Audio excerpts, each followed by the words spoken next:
आपको लगता होगा कि थंबनेल पत्रकारिता के जरिए फेक न्यूज फैलाने का ठेका सिर्फ 8 पीएम सॉरी मेरा मतलब 4 पीएम वाले संजय शर्मा, पुण्य प्रसून वाजपेयी या फिर उल्टा चश्मा की प्रज्ञा मिश्रा नहीं ले रखा है। लेकिन इस मार्केट में एक और नाम भी लंबे समय से सक्रिय रहा है, बोलता हिंदुस्तान। देखिए, नाम है बोलता है हिंदुस्तान, लेकिन असल में यह एक इस्लामिस्ट लीनिंग प्रोपेगेंडा प्लेटफॉर्म बन चुका था और अब इसकी बोलती सच में बंद होने की नौबत आ गई है, क्योंकि इसके प्रो समाजवादी पार्टी पत्रकार मोहम्मद हसीन रहमानी को रेप, मोलेस्टेशन, चीटिंग, ब्लैकमेल और एक से ज्यादा शादियों जैसे गंभीर आरोपों में गिरफ्तार किया गया है। देखिए, बोलता हिंदुस्तान के यूट्यूब पर करीब 8 लाख सब्सक्राइबर्स हैं, लेकिन अगर आप इनके थंबनेल्स देखें तो पत्रकारिता नहीं बल्कि जहर भरा क्लिकबेट दिखेगा। ये देखिए, 10,000 करोड़ का मां घोटाला, राष्ट्रपति ने मोदी को पकड़वाया, कुर्सी से खींचकर उतारा गया योगी नेपाल जैसा हाल, ज्ञानेश को दी जाएगी फांसी, बिहार में बटा वर्ल्ड बैंक का पैसा, वीआईपी को बचाना पड़ा भारी, मंडल अध्यक्ष ने शाह पर थूका। ये थंबनेल सिर्फ मिसलीडिंग नहीं है बल्कि जानबूझकर भड़काऊ है। खास बात यह है कि इनका टारगेट लगभग हमेशा केंद्र सरकार, संवैधानिक संस्थाएं, हिंदू समाज और विशेषकर ब्राह्मण समुदाय रहा है। वीडियो खोलिए, कंटेंट का थंबनेल से कोई लेना देना नहीं।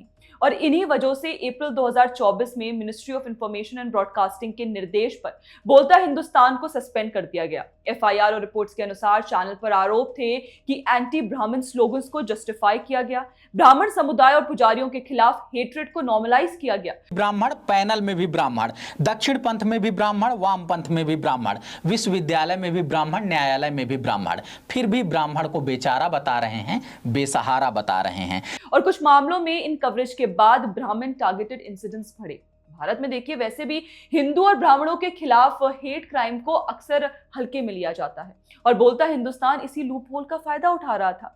और इतना ही नहीं, कश्मीरी पंडित्स पर बनी फिल्मों को डिसमिसिव और सेलेक्टिव फ्रेमिंग के साथ कवर किया गया। एकेडमिक स्पेसेस में मुस्लिम स्टूडेंट्स के विक्टिम नैरेटिव को एग्रेसिवली पुश किया गया।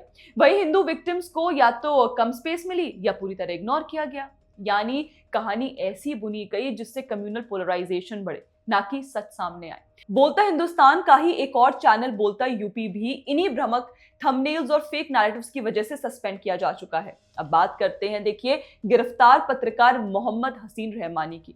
तो देखिए, पीड़िता की शिकायत के अनुसार रहमानी पिछले करीब 16 वर्षों से अलग अलग महिलाओं को शादी का झूठा वादा, मानसिक और शारीरिक शोषण, पैसों की मांग और आपत्तिजनक फोटो वीडियो के जरिए ब्लैकमेल का शिकार बनाते रहे।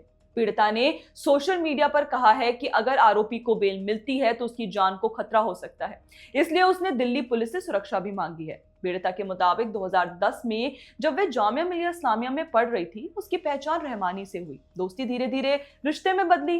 जाकिर नगर के एक फ्लैट में शादी का वादा कर फिजिकल रिलेशनशिप बनाया गया। बाद में जब दूरी बनाने की कोशिश की तो फोटोज और वीडियोस के जरिए ब्लैकमेल शुरू हुआ। और 2014 में जब पीड़िता ने शादी और ब्लैकमेल पर सवाल उठाया तो आरोप है कि रहमानी ने उसे कमरे में बंद कर मारपीट की और बलात्कार किया।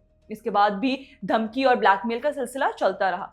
तो देखिए, सवाल सिर्फ एक पत्रकार की गिरफ्तारी का नहीं है, सवाल उस पूरे इकोसिस्टम का है जो फेक थंबनेल से नफरत बेचता है, सेलेक्टिव आउटरीच से समाज को बांटता है और पत्रकारिता की आड़ में आइडियोलॉजी चलाता है। बोलता हिंदुस्तान एक बार सस्पेंड हो चुका है और उसका पत्रकार सलाखों के पीछे है, लेकिन असली परीक्षा तब होगी जब ऐसे प्रोपेगेंडा प्लेटफॉर्म्स को समय रहते पहचाना जाएगा और जर्नलिज्म के नाम पर चल रही गंदगी को जवाबदेह ठहराया जाएगा। क्योंकि सच यही है, अगर थंबनेल झूठा है तो माइक भी झूठा ही है। दोस्तों, आपकी इस पर क्या राय है, हमें कमेंट सेक्शन में जरूर बताइएगा। बाकी ऐसे और वीडियोस के लिए हमारे चैनल को सब्सक्राइब करना ना भूलें। जय हिंद।